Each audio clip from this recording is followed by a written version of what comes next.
साथियों, हम सबसे पहले चर्चा करते हैं कि जैसा कि आपने आज की न्यूज़ में देखा होगा कि बीपीएससी के द्वारा जो एडमिट सॉरी ओएमआर डाउनलोड करने का डेट है वो घोषित कर दिया गया है। वो ओएमआर किसका डाउनलोड होगा? 7/12/2023 का जिसका एग्जाम हुआ था उसका जो ओएमआर सीट है वो डाउनलोड होना स्टार्ट हो गया है। वो भी आज से 15/12/2023 से आपको बता दें कि 21/12/2023 तक आपका ओएमआर अपने डैशबोर्ड पर लॉगिन करके डाउनलोड कर सकते हैं, जिसका लिंक आपको डिस्क्रिप्शन में मिल जाएगा कैसे डाउनलोड किया जाएगा। साथियों, नेक्स्ट जो पॉइंट है इस पे हम बात कर ले कि 7/12/2023 का जो एग्जाम हुआ था, आप देख सकते हैं यहाँ पर पिछड़ा वर्ग एवं अति पिछड़ा वर्ग कल्याण विभाग के लिए और अनुसूचित जाति और अनुसूचित जनजाति कल्याण विभाग के लिए जो वैकेंसी आई थी संगीत या कला के लिए उसका एग्जाम हुआ था, उसका ओएमआर डाउनलोड हो रहा है। साथियों, आप बोलेंगे कि सर ओएमआर डाउनलोड सबका होना चाहिए। वास्तव बात है, जिसका भी एग्जाम हो गया है आप बस 2 दिन का वेट कीजिए, सबका ओएमआर स्कैन होना स्टार्ट हो गया है।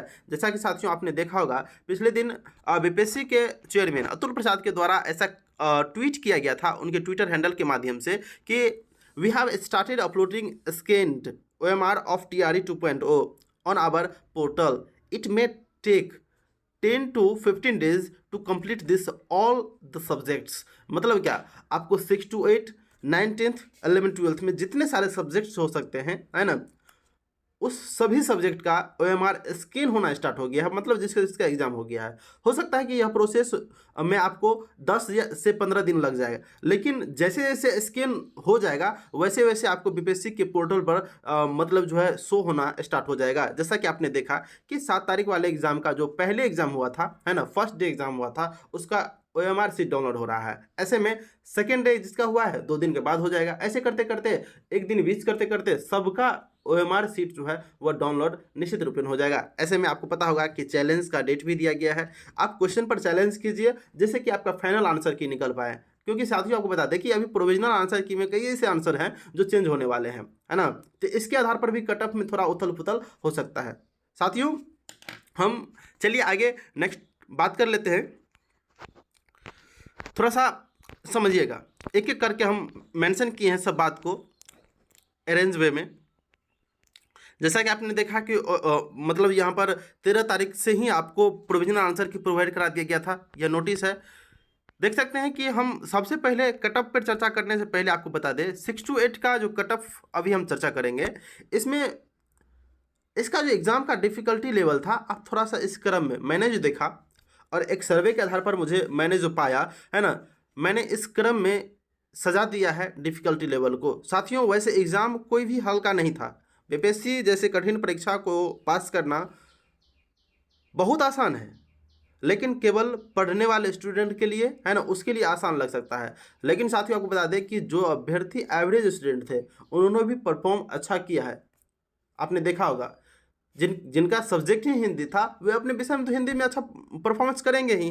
तो इसी प्रकार साथियों आपको बता दें कि डिफ़िकल्टी लेवल का बात किया जाए तो आपको हिंदी भी टफ था, उसके बाद एसएसटी का बात कर लेते हैं, फिर उसी क्रम में अगला पौधान पर रख दीजिए आप साइंस और मैथ को, है ना, फिर आगे इंग्लिश है, अदर सब्जेक्ट है। थोड़ा समझिएगा बस बात को, यह बात आप भी जानते हैं।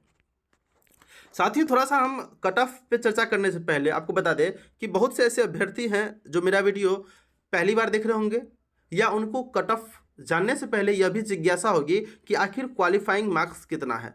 तो साथियों, आप जब एडवर्टाइजमेंट नोटिस में जाएंगे और वहाँ पर देखेंगे कि क्वालिफाइंग क्राइटेरिया बीपीएससी के द्वारा कितना लिया जा रहा है, तो आपको यह ढांचा मिल जाएगा। साथियों, इसको हम नहीं पढ़ते हुए आपके लिए हम बेहद सुलभ तरीके से एक रेगुलरली अरेंज वे में मैंने एक प्रारूप तैयार कर लिया है। देख सकते हैं कि यहाँ पर क्वालिफाइंग मार्क्स लिखा गया है ना, जिसमें मेल और फीमेल का मैंने अलग अलग कर दिया है। कैटेगरी वाइज है, जनरल में आपको 40% लाना है जो कि 48% होता है। वहीं अगर फीमेल का बात करें तो सभी फीमेल के लिए आपको 32% मार्क लाना है जो कि 38.4 होता है। आप इसको 39 मान सकते हैं। जब साथियों हम अगर ओबीसी का बात करते हैं तो ओबीसी में आप देख सकते हैं कि 36.5% आपको मार्क्स लाना है। इसमें आपको 43.8 मार्क्स आ रहा है, इसको आप अप्रोक्स 44 मानकर चल सकते हैं। अगर आपका 44 है तो आप अपने कैटेगरी में क्वालिफाई हैं। तो साथियों, नेक्स्ट देख सकते हैं कि इसी प्रकार EWS है। इसमें आपको बता दें कि EWS का चर्चा इस एडवर्टाइजमेंट नोटिस में कहीं नहीं था। मैंने देखा कि कहीं नहीं था, तो फिर भी मैंने जनरल का यहाँ पर लिख दिया है। हालांकि आपको इसके बारे में विस्तृत जानकारी होगा तो कमेंट कीजिएगा, आपकी शुक्रिया होगी, है ना। देखिए आगे बात कर लेते हैं EBC का। तो EBC में आपको 34% मार्क्स लाने थे, है ना। और इस 34% को अगर हम देखें तो यहाँ पर आपका मार्क हो जाता है 41 लगभग, नहीं तो 40.8 एग्जैक्ट होता है। अगर हम बात करते हैं SC ST PH या ऑल फीमेल्स का, सभी कैटेगरी के फीमेल्स का, तो सबको 32% लाना है ना, जो कि आपको 38.4 होता है। आप उसको 39 मार्क मान सकते हैं। साथियों आपने देखा कि कितना क्वालिफाइंग क्राइटेरिया है। अब हम आगे नेक्स्ट चले जाएंगे। कट ऑफ जानने से पहले आपको यह सब मूलभूत जानकारी होना चाहिए। देखिए साथियों, आपको पता होगा कि जब BPSC अपना फाइनलाइज कट ऑफ जारी करती है ना, तो उसमें ऐसा कभी टाई ब्रेक आ जाता है जिसमें आपको मान के चलिए लास्ट कट ऑफ किसी हिंदी विषय का लेकर चलते हैं। हिंदी विषय में आपका लास्ट कट ऑफ 60 गया, और उस 60 मार्क पे, है ना, 61 जिसका था उसका तो सिलेक्ट हो गया, लेकिन 60 पे आके रुक गया। 60 मार्क मान के चलिए मेरा भी है और आपका भी है। सीट वहाँ पर एक है, अभ्यर्थी 2 हैं। इस कंडीशन में किसको जॉब दिया जाएगा? सीट तो उनको भरना है ना। तो ऐसे में साथियों इस बार टाई ब्रेक अलग रखा गया है। पहले डेट ऑफ बर्थ वाइज था, है ना, आपने देखा होगा, लेकिन इस बार अभ्यर्थियों के को नॉलेज को देखते हुए, क्वालिटी ऑफ एजुकेशन को मान्यता देते हुए इस बात पर कार्य किया गया है कि डेट ऑफ बर्थ मैंने नहीं रखता है ना, कि अब उसको कितना नॉलेज है। इस बार साथियों आपने देखा होगा कि आपका एक पेपर लैंग्वेज पेपर होता है जो कि क्वालिफाइंग नेचर का होता है। इसमें 30 मार्क का आपका एग्जाम होना था और 9 मार्क आपको क्वालिफाई करने के लिए लाना था। साथियों अगर आप 9 मार्क लाते हैं तो आप अपने क्वालिफाइंग पेपर में क्वालिफाई हो जाते हैं, और उसमें केवल क्वालिफाई होना था। लेकिन आपका इसको एक्स्ट्रा बेनिफिट कब मिलेगा? जब आप टाई ब्रेक पे पकड़ाएंगे।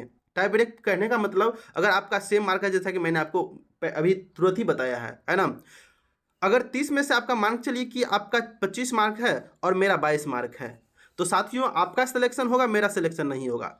और इस कंडीशन में अगर दोनों का 25-25 है, ऐसे तो कई अभ्यर्थी हो सकते हैं। हो सकता है कि 200 सीट बच जाए, अभ्यर्थी 1000 हो जाए, तो 25-25 मार्क वाले बहुत सारे हो सकते हैं। तो अगला पैमाना पर अभी हम आपको दिखाते हैं कि नोटिस के जरिए पब्लिश किया गया है, इसको थोड़ा सा देखिएगा। इस बार टाई होने पर पहले भाग 3 में विषय वाले प्रश्न में आए अंक को पैमाना बनाया जाएगा। विषय में समान अंक होने की स्थिति में भाग 1 के क्वालिफाइंग वाले हिस्से में आए अंक के आधार पर बनाया जाएगा, और उसमें अधिक अंक लाने वाले का चयन होगा। वहाँ भी समान अंक आने पर, मतलब क्या, अगर 25-25 आपका भी मेरा भी आ गया, समान अंक आने पर तब आगे आपको बता दें कि उम्र वाली प्रक्रिया स्टार्ट होगी। उसमें उम्र किसका होता है वह देखा जाएगा।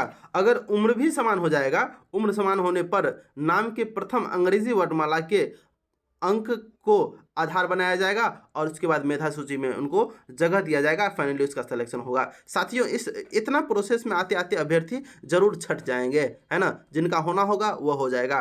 वहीं समान अंक आने पर उम्र भी समान होने पर नाम के प्रथम अंग्रेजी वर्णमाला, जैसा कि मैंने आपको बताया। साथियों आपने देखा, साथियों जैसा कि मैंने इससे पहले वाले वीडियो में कंप्लीटली एनालिसिस किया था 6 to 8 के कट ऑफ के ऊपर, लेकिन बहुत से अभ्यर्थियों का ऐसा कमेंट था कि सर एक फ्रेश डायग्राम बनाकर हमें कट ऑफ बताया जाए।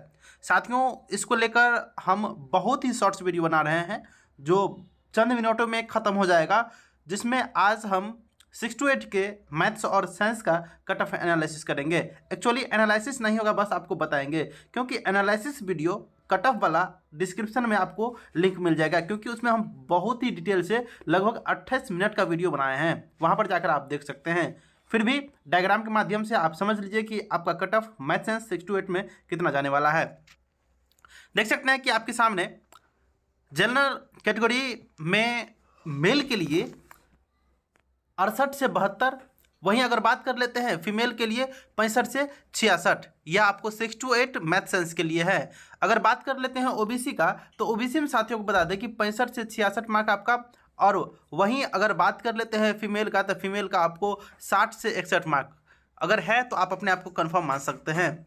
साथियों आगे अगर हम बात करें EWS का, EWS में यहाँ पर देख सकते हैं कि 67 68 के बीच में या 67 या 68 आपका मार्क है, तो ऐसा समझिए कि आपकी नौकरी पक्की है। यहीं अगर फीमेल EWS की बात करें मैथ्स में, है ना, तो 62 से 64 के बीच में आपका मार्क है, तो आप अपने आप को सिक्योर मान सकते हैं। अगर BC की बात करें, है ना, मतलब EBC की, तो EBC में साथियों आपको बता दें यहाँ पर 62 से 64, यहाँ पर मिस्टेक हो गया है, तो ध्यान रखिएगा। EBC आपको 62 से 64, और वहीं अगर बात कर लेते हैं फीमेल का, है ना, तो 58 से 59 के बीच में या 58-59 मार्क होना चाहिए आपका। साथियों बात कर लेते हैं थोड़ा सा SC का। SC में आपका अगर मार्क 56 to 58 है तो आप अपने आप को सिक्योर मान सकते हैं। और यही बात करें फीमेल का, तो 42 से 50 के बीच में आपका होना चाहिए। अगर साथियों हम आगे बात कर लेते हैं ST कैटेगरी का, तो इसमें आप देख सकते हैं कि ST में आपको 58-59 मार्क आ रहा है मेल के लिए, तो आप अपने आप को सिक्योर मान सकते हैं। इस साइड मेल का और इस साइड फीमेल का है। ध्यान दीजिएगा, यहीं अगर हम फीमेल का बात कर लेते हैं तो फीमेल आपको 51 से 52 के बीच में, है ना, हो सकता है। 51-52 बीच नहीं, 51 या 52 हो सकता है। आगे देखिए PH में आपको 53-54 मार्क है, तो आप अपने आप को सिक्योर मान सकते हैं। और यहीं अगर आपका 47-48 फीमेल में है, तो फिर आप भी कन्फर्म है कि आपकी जॉब लग जाएगी। साथियों हम आज के वीडियो को ज़्यादा लंबा नहीं करते, इसी कारण हम यहीं पर आज के वीडियो को ख़त्म करते हैं।